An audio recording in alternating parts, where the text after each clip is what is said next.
Asalaamu calaykum waraxmatullaahi tacaala wabarakaatu. Kusoo dhawaada cashirkii saddexaad ee problem solving skillska.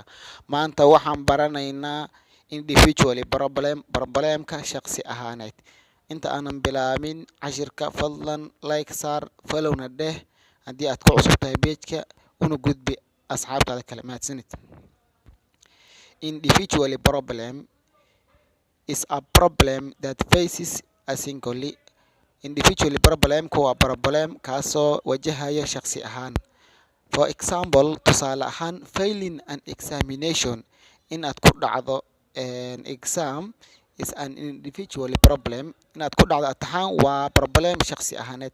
It cannot affect other community in any way. Ma waxyeeleynayso bulshada kale adiga imtixaankaas aad ku dhacday.